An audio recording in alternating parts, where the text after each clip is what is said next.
हाँ चलो देखो, कहाँ तक कर लिए थे हम लोग? 324 वाई ना, ई वाई 324 ई वाई का पांचवें का कौन सा? ग। हाँ, पांचवें की ग से आज हम करेंगे ग। ग में क्या दिया है? सिद्ध करना है, सारणिक है। x, आगे दिया है y, फिर दिया है z। यहाँ दिया है x square, y square, z square, और फिर y plus z, z plus x plus y। ठीक, ये है, ये दिया हुआ है z स्क्वायर। ठीक, और आपको सिद्ध करके क्या लाना है? x minus y, y minus z, z minus x, और फिर x प्लस वाई और प्लस क्या, जेड, ये लाना है। ठीक, चलो देखो ध्यान से, हम करेंगे क्या? पहले यहाँ C1 और C2 से हम कॉमन लेंगे। देखो, इसे कहते हैं C1, इसे C2, इसे C3, आप तो पढ़े ही होंगे। तो C1 मतलब column number 1, column number 2, column number 3। हम करेंगे क्या? C1 में C1 माइनस C2 कर लेंगे, और C2 में क्या कर लेंगे? C2 में C2 माइनस C3 कर लेंगे, C2 माइनस C3 करिए। C1 में आपने चेंज किया है, C1 में क्या चेंज किया है? C1 में से C2 को हटाया है, तो x माइनस वाई हो जाएगा, x square minus y square हो जाएगा, और तीसरे स्टेप में हो जाएगा z से z कट जाएगा, y माइनस एक्स हो जाएगा। ठीक, इधर y माइनस z हो जाएगा। ठीक, y square minus z square हो जाएगा, और नीचे x से x कटेगा, z माइनस y हो जाएगा, और यहाँ जैसे है वैसे उतार देंगे, z स्क्वायर और x प्लस y। कोई दिक्कत? सही है। अब देखिए, इसमें से हम कॉमन कर लेंगे, इसको पहले ठीक से लिखेंगे। तो करेंगे क्या? x माइनस वाई ऐसे ही रहने देंगे, नीचे इसको हम लिख लेंगे x माइनस वाई और x प्लस वाई। ठीक, एक a square minus b square, यहाँ माइनस कॉमन करके x माइनस वाई कर लेंगे। इस वाले स्टेप में y माइनस जेड पहले से है, इसको इसे रखेंगे, यहाँ हो जाएगा y माइनस जेड और y प्लस जेड, और यहाँ माइनस कॉमन कर लेंगे, सॉरी, y माइनस जेड और y प्लस जेड, यहाँ माइनस कॉमन कर लेंगे तो y माइनस जेड हो जाएगा। देखो, यहाँ माइनस कॉमन कर लिए, और तीसरे स्टेप को ऐसे रखेंगे, जेड स्क्वायर और x प्लस वाई। ठीक, अब देखो ध्यान से, इसमें से पहले वाले में से x minus y, x minus y, x minus y minus z, y minus z, y minus, C1 में से x माइनस वाई और C2 में से y माइनस जेड कॉमन लेने पर लिख देना, C1 में से x माइनस वाई और C2 में से तो x माइनस वाई और y माइनस जेड। तो बचेगा क्या? यहाँ बचेगा 1, यहाँ बच जाएगा x प्लस वाई, और यहाँ बच जाएगा माइनस 1, यहाँ बचेगा 1, यहाँ बचेगा y प्लस जेड, और यहाँ माइनस 1, और ये z square x plus y. अब देखो, अगर हम शुरू में C1 C2 कॉलम को लिए हैं तो उस कॉलम से ही प्रयास किया जाता है, कॉलम से ही हल करो, रो का प्रयोग मत करना, नहीं तो फंसोगे थोड़ा। हाँ, अब देखो, इसमें से इसको घटा दो, इसमें से हम करेंगे क्या? C1 में से C1 माइनस C2 करेंगे। जब C1 माइनस C2 करोगे तो क्या बचेगा? x minus y, y minus z. सही है। यहाँ क्या हो जाएगा? 0, यहाँ y से y कटेगा, यहाँ बच जाएगा x माइनस जेड, और यहाँ माइनस और माइनस, माइनस माइनस क्या हो जाएगा प्लस, यानी यहाँ भी हो जाएगा 0। यहाँ बचेगा 1, यहाँ बचेगा y प्लस जेड और यहाँ बचेगा -1। यहाँ जेड स्क्वायर और x प्लस वाई। ठीक, अब ध्यान से देखो, अगर हम C1 से फिर C1 में से x माइनस जेड भी कॉमन कर लें, क्योंकि यहाँ देखो 0 है, यहाँ 0 है, यहाँ कॉमन हो जाएगा, तो सीधा सीधा कॉमन आ जाएगा x minus y, y minus z और z माइनस x। अब यहाँ क्या बच जाएगा भैया, यहाँ 1 0 1 0 0 1 0 1 y प्लस जेड और -1 और यहाँ जेड स्क्वायर और x प्लस वाई। अब आराम से हल हो जाएगा। आप इसको ले ही नहीं सकते क्योंकि 0 है। -1 को हम लेंगे, जब -1 को आप लोगे, देखो इतना तो आया ही है, हम इसको हल कर रहे हैं। -1 लेंगे, इसका इसमें करेंगे, इसका इसमें, तो y x y हो जाएगा, सही है, x y और फिर y स्क्वायर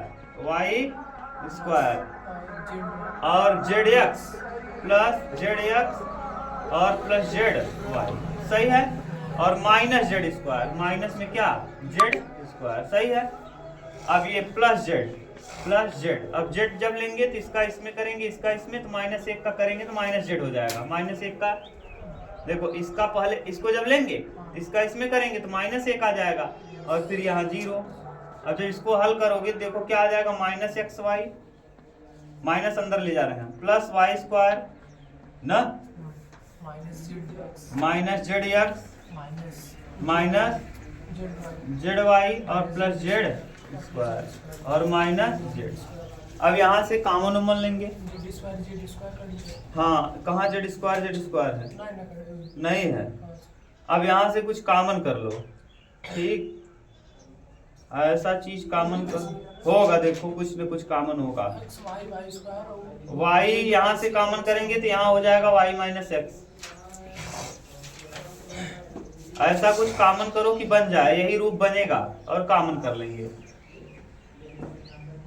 ठीक, अब यहाँ से कॉमन करो कुछ,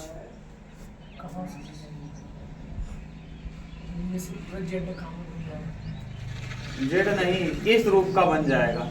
x माइनस वाई कहाँ से आएगा, x माइनस वाई,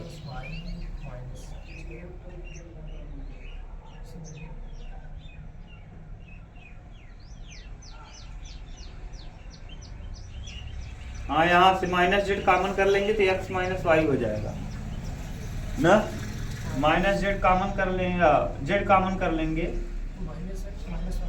हाँ, तो यही से कुछ ऐसा कॉमन करेंगे कि कुल बनेगा, ये बन जाएगा एक बार, तभी ये आएगा।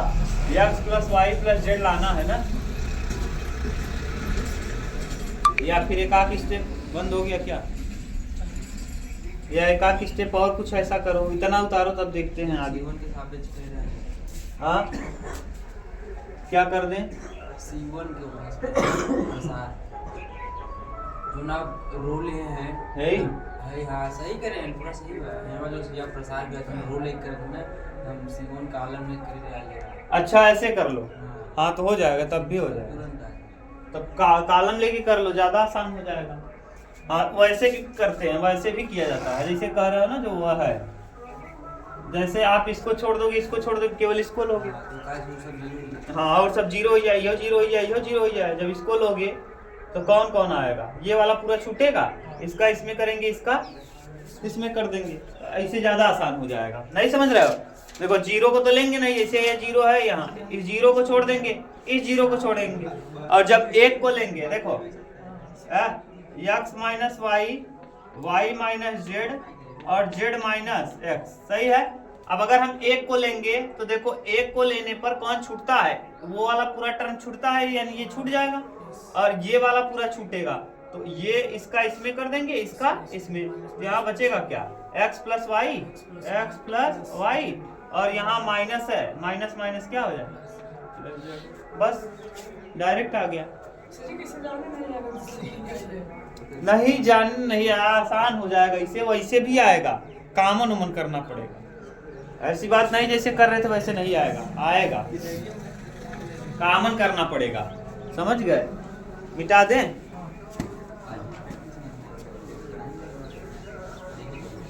अरे जरूर नहीं यार, ऐसे ही करो, और जैसे कर रहे थे प्रसार करके वैसे भी करो, एक आध स्टेप और काट दो और आसान हो जाएगा। पांचवें का ग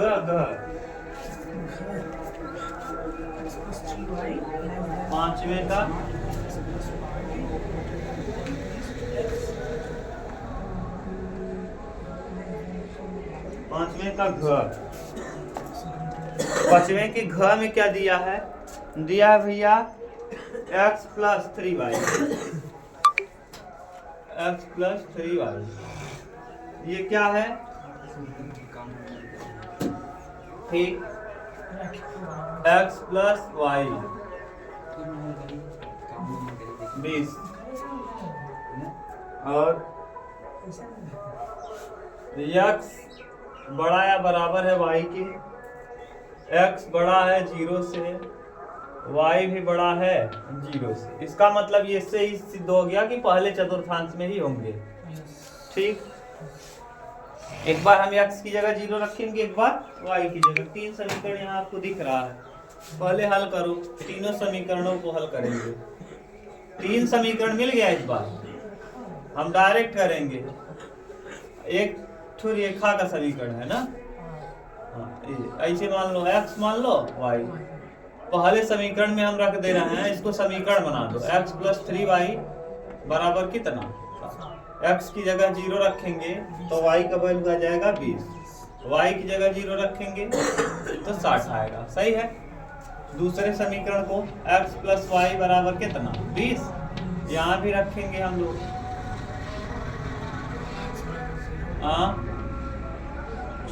x कामा वाई, x बराबर 0, सॉरी x बराबर 0 तो y बराबर 20, y बराबर 0, x बराबर। तीसरा समीकरण है x बराबर क्या? y, x बराबर y, ये रेखा का समीकरण है ना, जितना x बढ़ेगा उतना ही y बढ़ेगा। यानी अगर x को आप मान लो ऐसे ले रहे हो, अगर आप x को 10 लेंगे तो y भी 10 होगा, है ना। इसको 10 लेंगे तो ये भी 10 होगा, इसको 5 लेंगे तो ये भी 5, जो भी लेंगे, इसको 20 लेंगे तो ये भी 20 ही होगा, क्योंकि दोनों आपस में क्या बराबर हैं। तो इस तरीके से देखो ग्राफ बन जाएगा। ये तीन रेखाएं बनेंगी और y बराबर x का ग्राफ ये है। और पहला वाला समीकरण x 0 और 20 से, x अक्ष पे 0 और y अक्ष पे 20, मान लो यहाँ 20 है, और फिर x अक्ष पे 60 है और y अक्ष पे 0 है, तो ये हो जाएगा। ये है क्या? ये कौन सा खाना है? 0 कामा 20, और ये वाला खाना कौन सा है? 60 कामा 0, और ये वाला तो बराबर वाला ग्राफ है। आगे फिर क्या कहा है? 0 कामा 20, यानी x अक्ष पे यही है, और फिर 20 कामा 0, यानी यहाँ से थोड़ा सा बैंड होगा, ऐसे आएगा। ठीक, अब ये किस किस बिंदु से होके जाएगा वो तो वही रहेगा, ये वाला चेंज हो जाएगा 20 कामा 0, और ये वाला बिंदु क्या है? 0 कामा 0। अब किस किस बिंदु को हम लेंगे ये डिपेंड करेगा, कहाँ रखने पता चलेगा।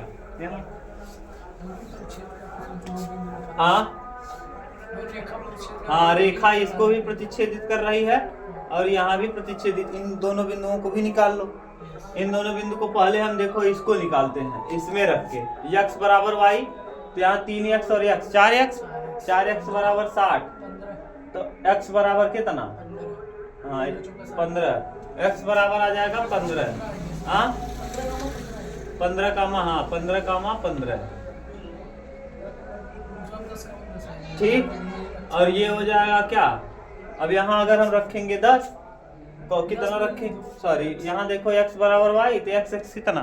2x बराबर 20, तो x, अरे भैया ये रख रहे हैं, समझ रहे हो ना, यही यहाँ रखे थे। 3 में y की जगह x रख दिए, 3x ये 4x बराबर 60, तो x बराबर 15।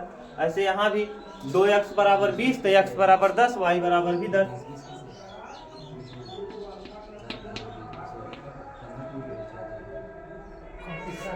अब यानी ये जो आपका मान आ रहा है, जानते हो 10-10 आया है और 15-15 आया है, 10-10 और हम कटिंग वाला बिंदु लिख दिए, वो तो हम अपने मन से रखे थे 10 10 और 15 15। अब देखेंगे, चेक करेंगे कौन सा बिंदु किसको सेटिस्फाई कर रहा है।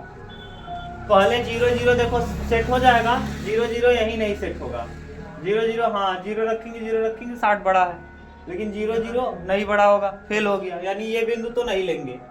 यहाँ देखो 20 कामा 0, x की जगह 20 और y की जगह 0, हाँ 20 0 सही है, यहाँ भी 20 0, ये भी सही है, ये भी सही है, ठीक।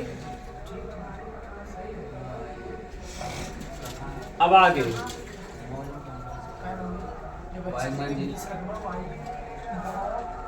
y मान 0 रखूंगा, 20 ग्रेटर देन 0। अब यहाँ देखो, अरे तब ऐसे रखोगे तब यहाँ भी नहीं सेट होगा ना, ये तो लेना ही पड़ेगा, ये मत सोचना। अब यहाँ देखो ये भी वाला बिंदु लेंगे, ये वाला भी सेट हो जाएगा इस तीनों दोनों में, यही दोनों देखना है, इस वाले को तो सब उठा कर देंगे, सब गड़बड़ करेंगे। अब यहाँ देखो 10 10 लेंगे, 10 10 10 10 देखो 10 10 30 10 40, तो इसमें भी 10 10 20 सही है, ये भी सही हो जाएगा। और इस वाले में देखो 15 15 भी सेटिस्फाई हो जाएगा क्या, हाँ 15 15, इसको छोड़ो यार, 15 15 सेटिस्फाई। और 0 20 देखो, 0 20 60, ये भी सही है, और 0 20 सही है, यानी ये वाला भी, यानी कुल मिला के ये वाला छायांकित भाग होगा।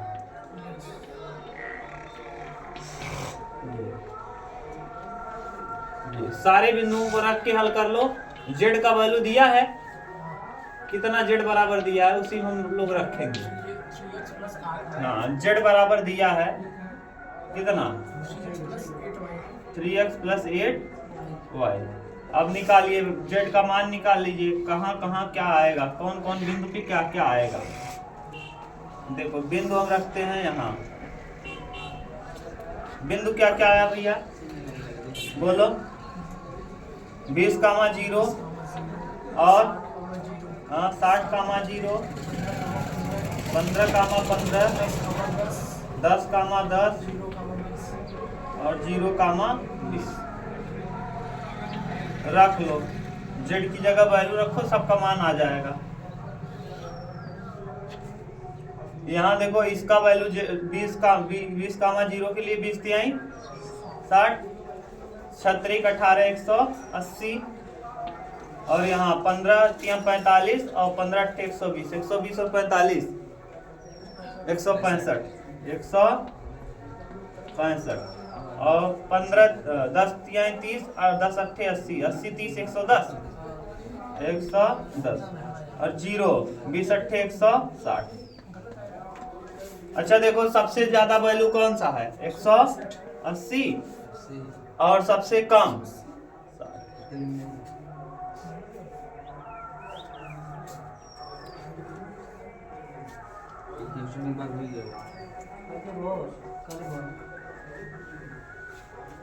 देख लो मिला लो, नहीं दिया होगा तो इसका मतलब इन दोनों बिंदुओं को भी नहीं लेगा, यही 3 लेगा, ये और ये, यही सेटिस्फाई हो रहा है तीनों कंडीशन में। क्या दे रहा है, हाँ ये देखो केवल इतना ही लेगा, क्यों, क्योंकि ये देखो तीसरे वाले इक्वेशन को सेटिस्फाई नहीं कर पा रहा है, ये वाला बिंदु इस वाले में फेल हो जा रहा है। हाँ देखो इस वाले बिंदु को लेंगे, इसको लेंगे, इसको, ये तीनों सेटिस्फाई होंगे, यही केवल इतना है एरिया। तो क्या क्या आएगा देखो, क्या क्या हट गया, 20 वाला हट गया, 60 वाला हट गया, यानी उत्तर क्या क्या देगा जानते हो, 110 और 15 15 10 10 10 10 15 15, और ये 0 कामा 20 भी सेटिस्फाई है यार ना, 0 कामा 20 भी सेटिस्फाई है। तो यानी क्या वैल्यू देगा, सबसे अधिकतम 165 और न्यूनतम 110।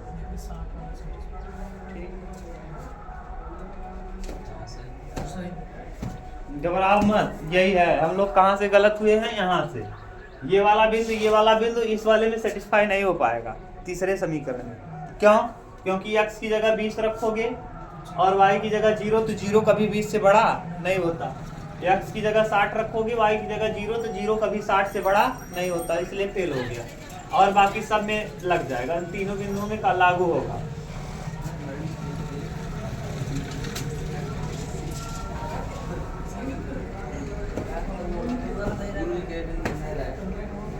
अरे वही बिंदु है, यही सही है बराबर। अगला देखो अंगद,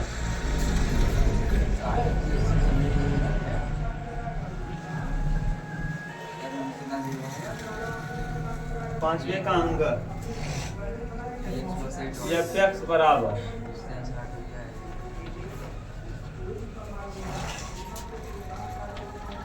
एक्स माइनस 2 मॉड में बटे एक्स माइनस 2 0 एक्स बराबर 2 x is not equal to 2 पर द्वारा परिभाषित फलन 2 पर सातत्य तथा अवकलनीयता की जांच कीजिए। संतत है कि नहीं है, अवकलनीय है कि नहीं है। ठीक, देखो सबसे पहले हम करेंगे क्या, पहले मार्ट का कंडीशन लिखते हैं। देखो x माइनस 2 अगर हम मार्ट से बाहर लिखें तो पॉजिटिव तब होगा जब x बड़ा होगा किससे, 2 से। बड़ा होने पे पॉजिटिव होगा। अरे भैया 2 रखेंगे, 2 में 2 जाएगा 0, 2 के बराबर होने पर भी पॉजिटिव, लेकिन 0 ना तो पॉजिटिव होता है ना तो निगेटिव होता है। लेकिन 2 से बड़ा कोई भी वैल्यू रख दो, 3 4 5 हमेशा क्या आएगा, पॉजिटिव। हाँ, मॉड से बाहर निकाल देंगे। और x माइनस 2 निगेटिव होगा। कब निगेटिव होगा, जब x का वैल्यू किससे छोटा हो, 2 से छोटा रखें।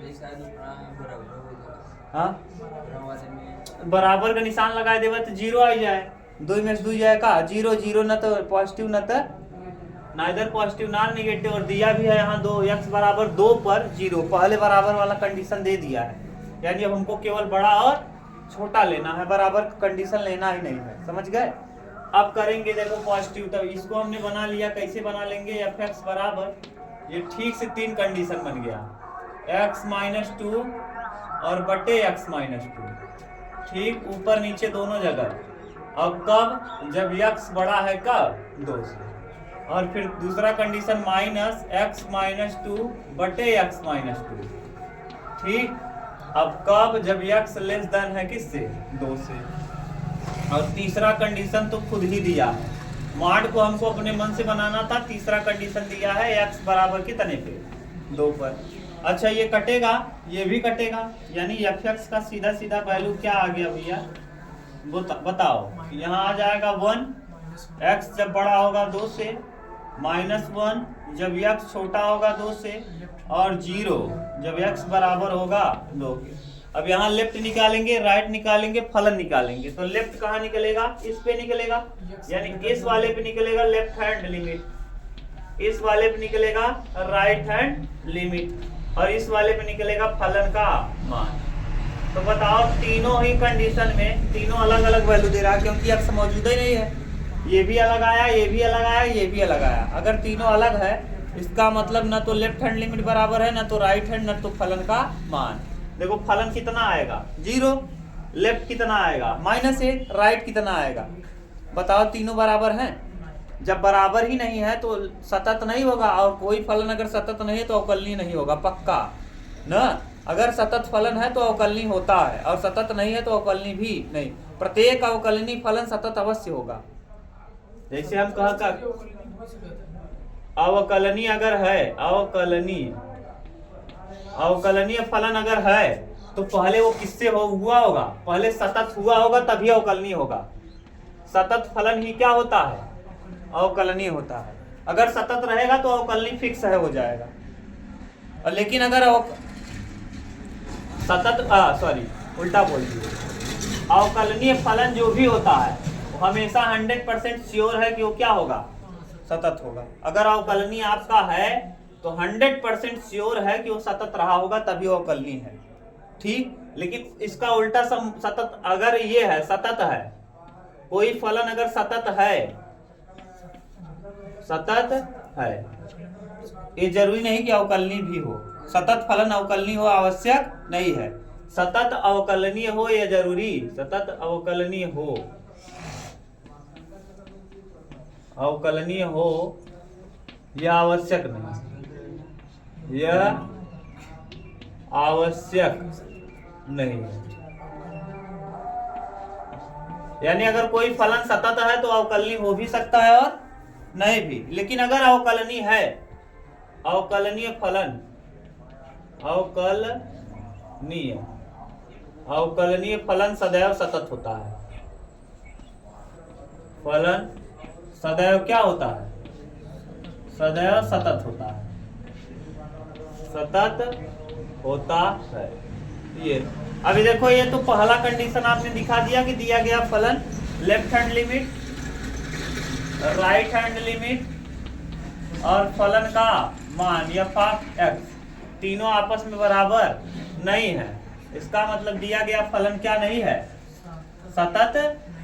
अगर सतत नहीं है तो अवकलनीय भी नहीं होगा, क्योंकि अब हल तो कर दिए ना। अवकलनीय के लिए पूरा चेक करो। अवकलनीय के लिए चेक क्यों करोगे? कैसे अवकलनीय होगा यार? कहाँ से अवकलनीय हो जाएगा? अगर सतत है ही नहीं, अवकलनीय कब कहोगे? अवकलनीय फलन सदैव क्या होता है? अवकलनीय फलन सदैव सतत होता है। सदैव क्या होता है? अगर ये सतत ही नहीं तो अवकलनीय कहाँ से होगा? अवकलनीय जो भी फलन होगा हमेशा क्या होगा? सतत होगा। तो ये सतत है? नहीं आएगा यार। जब अवकलनीय है ये नहीं, सतत कहाँ से होगा यार? जब सतत ही नहीं तो अवकलनीय कहाँ होगा? अवकलनीय फलन सदैव क्या होता है? तो सतत ही बा। जब ये सतत नहीं है तो अवकलनीय कैसे हो जाए? समझ गए? हाँ, तब अब पहले एक ही चीज जांच कर लिए, जब ये सतत है ये नहीं है और जो भी अवकलनीय फलन होता है पहले सतत होगा ही होगा, तभी अवकलनीय होगा। और ये सतत नहीं तो अवकलनीय हमको क्यों चेक करें? लिख देंगे दिया गया फलन सतत है ही नहीं, अतः यह अवकलनीय नहीं होगा, क्योंकि प्रत्येक अवकलनीय फलन सतत अवश्य होता है। बस हो गया, डाल के देख लेना, यही है उत्तर। समझ गए? आप थोड़ा होशियार बनो, इसीलिए मैंने स्टेटमेंट लिख दिया है। अरे आप प्रूफ कर लेना, देखो उत्तर में क्या दिया है।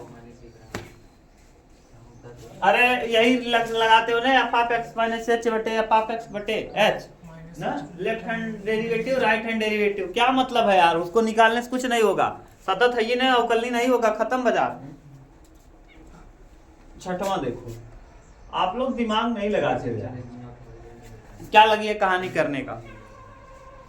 कह रहा है कि अवकल समीकरण, देखो अवकल समीकरण बार बार कह रहा है और वही पूछ रहा है पीडीएक्स वाला 3y², फिर वही पीडीएक्स वाला है। अब आप कहेंगे कैसे देख के? हाँ देख के इसलिए जान गए क्योंकि यहाँ से पता चल रहा है सीधा ही सीधा अब बराबर क्या y dy अपान dx लिख देंगे बराबर y बटे x प्लस 3y²। अब देखो नीचे दो टर्म है, नीचे दो टर्म नहीं होना चाहिए, तो इसको क्या कर देंगे? पलट देंगे। तो ये हो जाएगा क्या? dx बटे dy x प्लस 3y और बटे में क्या? बटे में y। dx बटे dy बराबर x बटे y और प्लस 3y। देख लो कोई दिक्कत? इसको इधर ले आओ, dx बटे dy बराबर माइनस 1/y इंटू एक्स बराबर 3y। सही है? कोई दिक्कत? अब देखो तुलना कर लो, dx अपान dy बराबर plus px is equal to क्या? q। बताओ, x से x कटेगा, p बराबर हो जाएगा माइनस में 1/y और q बराबर क्या आ जाएगा भैया? 3y। अब 3y आ गया। अब कर दो, आप पहले निकालेंगे इंटीग्रेटिंग फैक्टर, तो e के पावर p और dy, p dy। अब p का वैल्यू देखो यहाँ दिया है, e के पावर माइनस 1/y और dy। ठीक से लिखेंगे तो e के पावर माइनस log y। अभी माइनस को यहाँ भेज देंगे, जब माइनस को यहाँ भेजेंगे तो e के पावर log, हाँ 1/, क्या हो जाएगा? y। और ये हट जाएगा, इंटीग्रेटिंग फैक्टर सीधा सीधा आ गया 1/y। इंटीग्रेटिंग फैक्टर नहीं समझ में आया क्या? दिक्कत है क्या? अब बताओ सूत्र मैंने क्या बताया था? सूत्र बोलो, y इंटू इंटीग्रेटिंग, हाँ इंटीग्रेटिंग फैक्टर बराबर इंटीग्रेटिंग फैक्टर इंटू q और क्या d y, d y, y into integrating factor एक बटे अच्छा यक्स, सॉरी यक्स होता है क्योंकि यक्स वाई की पदों में है। यक्स इंटीग्रेटिंग फैक्टर -1/, क्या आया है वाई 1/y आया है, सॉरी 1/y बराबर इंटीग्रेटिंग फैक्टर 1/y और q का वैल्यू 3y और इंटीग्रेशन dy, y से y कैंसिल, 3 को बाहर करेंगे x बटे y और बराबर 3 और y और प्लस में क्या c, 3 गुणा कर देंगे जो भी आएगा x बराबर 3y² और प्लस cy। ठीक, ये बहुत सिंपल है।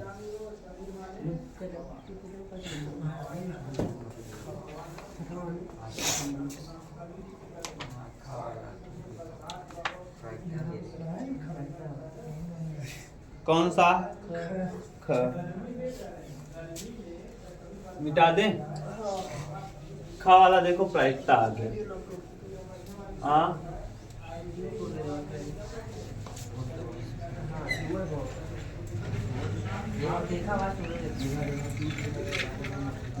छठवें का ख,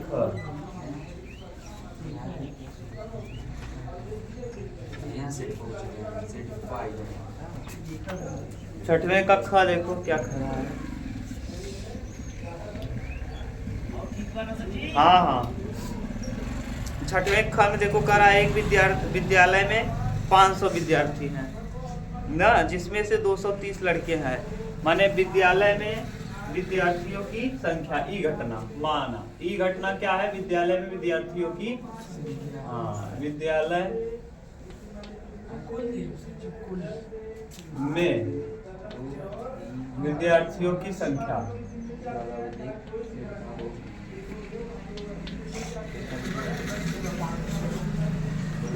कक्षा 12, विद्यालय में कक्षा 12 के विद्यार्थी की संख्या, विद्यालय में कक्षा 12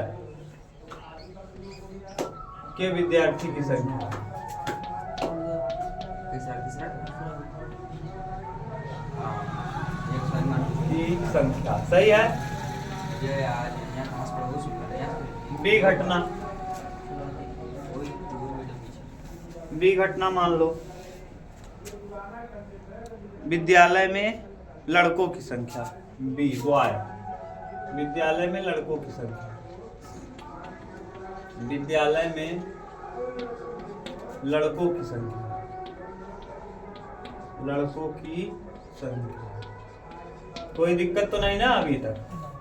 अभी देखो माने हैं केवल, यह ज्ञात है कि 20% लड़के हैं कक्षा 12 में, 20% क्या हैं, एक यादृच्छा चुना गया विद्यार्थी लड़का है, कक्षा 12 में पढ़ता है, उसकी प्रायिकता ज्ञात कीजिए। लड़का भी है और कक्षा 12 में ना। देखो पहले आप क्या करो, विद्यार्थियों की बॉयज की संख्या, बॉयज की प्रोबेबिलिटी क्या होगा, बॉयज कितने हैं 230 लड़के हैं, 230 बॉयज की बात कर रहे हैं, बॉयज 230 हैं कितने में 500 में, ठीक 23/50 ये आ जाएगा। आगे क्या कहा है, यह ज्ञात है कि 20% लड़के कक्षा 12 में पढ़ते हैं, 20% लड़के कक्षा 12 में पढ़ते हैं, कंफर्म है, P E इंटरसेक्शन B कक्षा 12 में भी पढ़ते हैं, कंफर्म है, और लड़के भी हैं, यानी दोनों में क्या है, नहीं समझ गए, कॉमन है भैया, 12 में पढ़ता है कंफर्म है और लड़का भी है कंफर्म है, तो इंटरसेक्शन ही तो होगा। कई परसेंट, 230 का 20%, 230 का 20 और बटे परसेंट यानी बटे 100 और इंटू कितने में 500, कितने में, अरे भैया टोटल तो 5 ही से होंगे, 00 से 00 कैंसिल आओ और यहाँ से कटाएंगे 250, कितना आ जाएगा 23/5 बचे 250। अब आगे क्या कहा है, एक यादृच्छा चुना गया विद्यार्थी लड़का है, कंफर्म है, बॉय है, कंफर्म है। ठीक, इस चीज की प्रायिकता कि कक्षा 12 में पढ़ता है, इसकी प्रायिकता, कक्षा 12 में पढ़ता है, इसकी प्रायिकता ना। बोलो स्टेटमेंट अंतिम जरा पढ़वा, मैं लिख रहा हूँ। चुना गया विद्यार्थी लड़का है। हाँ, चुना गया विद्यार्थी क्या है? लड़का है, लड़का है। इसकी प्रायिकता की वह, इसकी प्रायिकता की वह कक्षा 12 में पढ़ता है, 12 में पढ़ता है। हाँ, पढ़ता है। पी ई बटे, ठीक। हाँ, कंफर्म क्या है? लड़का है। जो कंफर्म रहता है कहाँ आता है? और क्या निकालना है? कक्षा 12 में पढ़ता, कक्षा 12 विद्यार्थी है। ठीक, बताओ तो क्या लिखोगे? पी ई इंटरसेक्शन बी और बटे पी बी। बोलो क्या दिया है? P e intersection B.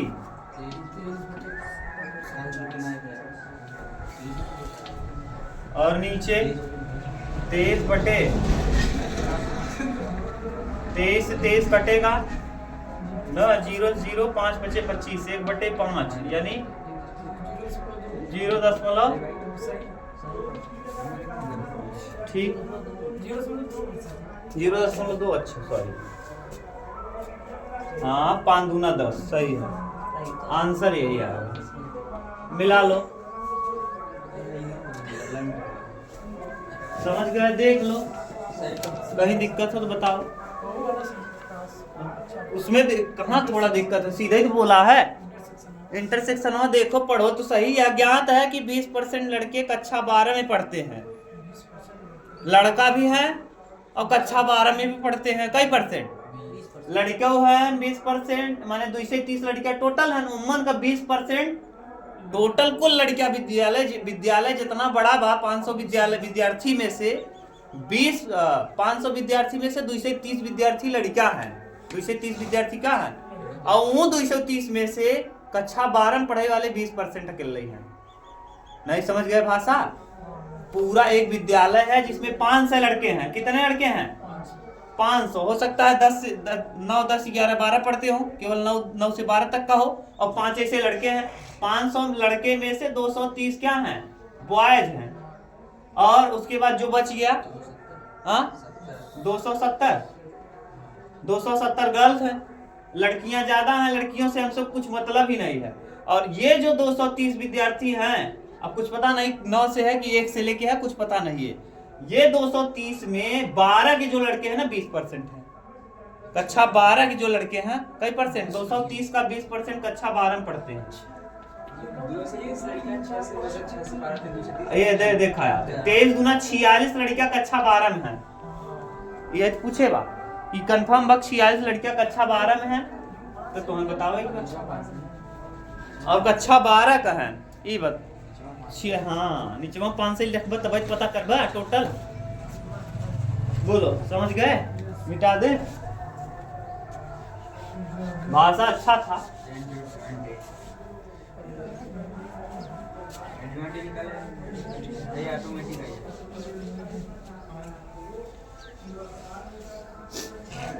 कौन वाला बताओ एक बार? ग, छठवें का ग।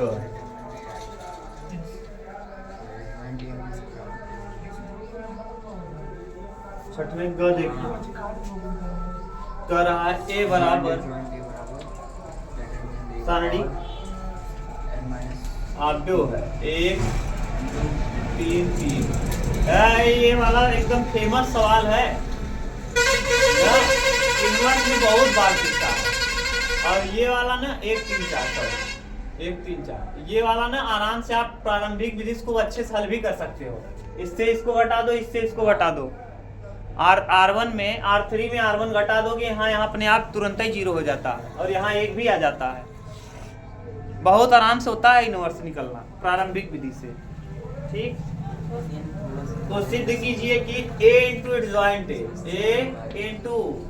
एडजॉइंट ए बराबर होगा सारणिक का मान a गुणे i। ये दोनों आपस में क्या होंगे? बराबर होंगे ये। ठीक, तो करो क्या, पहले हम लोग सारणिक का वैल्यू निकाल लेते हैं। सारणिक का वैल्यू निकाल लो।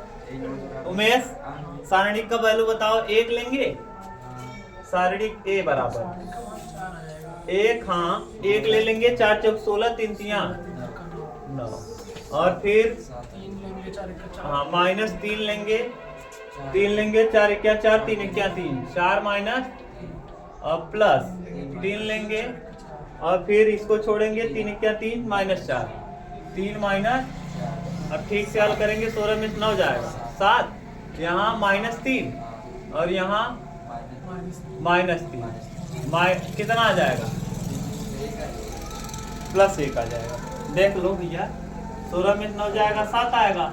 अब यहाँ 4 में 3 घटाएंगे, 1 3 1 3, और 4 में 3 जाएगा -1 का गुणा 3 में करेंगे -3। किसका? हाँ, अब इसमें आई का गुणा करेंगे। आई का जब गुणा करोगे तो कोई प्रभाव पड़ने वाला है नहीं, वही आ जाएगा। सारणिक का मान a इंटू आई करेंगे जब, तो वही आएगा। क्या आ जाएगा? 1 0 0 0 1 0 0 0 1। अरे भैया, यही तो होता है inverse. a into adjoint A बराबर क्या? a इनवर्स होता है। इनवर्स मतलब यही आता है। देख लो, अभी हल करो इसको। अब पहले a दिया है, एडजॉइंट निकालो। एडजॉइंट निकालने का सबसे पहला काम क्या होता है? शाखंडज निकालना। तो शाखंडज निकालते कैसे है? a11 लिखते हैं। a11 बताओ में क्या होगा? 1 छोड़ेंगे, 4 चौक 16, 3 3 9, 16 में से 9 जाएगा 7 आ जाएगा। फिर a12 लिखेंगे। a12 का वैल्यू बोलो जरा, इसको लेंगे 4 3, हाँ 1 -1 लिख देंगे। क्यों? विषम है। 2 और 1 3, विषम संख्या। फिर a13 लिखेंगे। a13 बोलो उमेश ठीक से। -1, 3 1 3, 4 1 4, -1, हाँ माइनस ही रहेगा क्योंकि सम है। अब इसके बाद a21 लेंगे। a21 0, a22 इसको लेंगे, हाँ 4 1 4, 3 1 1 आ जाएगा। अब 0 पे से आएगा। हाँ इसको लेंगे ना a21, 4 3 12, 3 3 9, 3 आएगा, -3 हो जाएगा। गधा कहाँ देख रहे हो तुम? a23 ऐसे मत बोलो देख के। इसको लेंगे, इसको छोड़ेंगे ना, 3 1 3, 3 1 3, अब ये 0 होगा। a31 इसको लेंगे, a21 यानी ये है, इसको छोड़ देंगे पूरा, इसका इसमें करेंगे 3 1।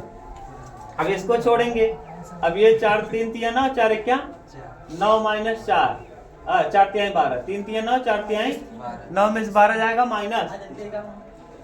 a32 बोलो, इसको लेंगे और इसको छोड़ दोगे तो कितना आएगा?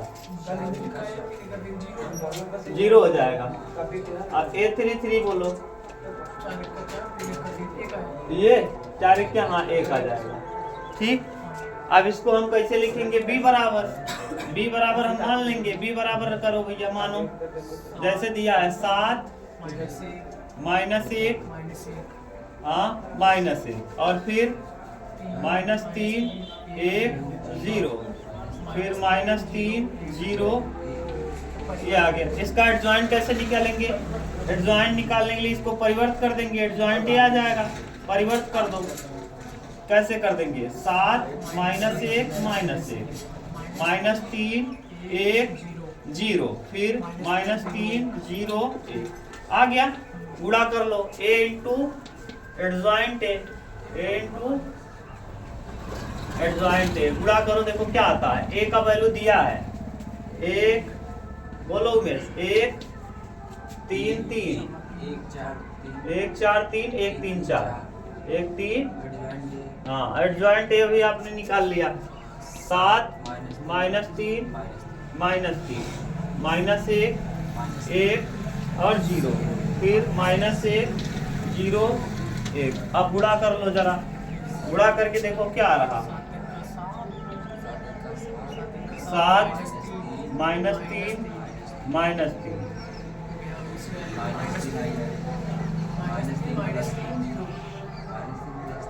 माइनस 3 देखो, फिर माइनस 3 प्लस 3 0, फिर माइनस 3 0 प्लस 3, फिर 7 minus 4 minus 3 minus 3 plus 4 0 minus 3 0 plus 3, फिर देख सकते 7 minus 3 minus 4 minus 3 plus 3 0 minus 3 0 plus 4। अच्छा देखो कट के ये 0 हो जाएगा, ये 0 हो जाएगा, यहाँ 1 आ जाएगा, यानी कुल मिला के यही आ जाएगा क्या, लेफ्ट हैंड साइड और राइट हैंड साइड क्या हो गया बराबर। यही तो हमको प्रूफ करना था। देख लो ये सीधा सीधा आ जाएगा 1 0 0 0 1 0 1 0 0 0 1 0 0 0 1। ठीक, इसका मतलब इसका वैल्यू सही में 1 ही आएगा, 4 आएगा तो गड़बड़ा जाएगा। ठीक, बोलो कहीं दिक्कत हो तो बताओ।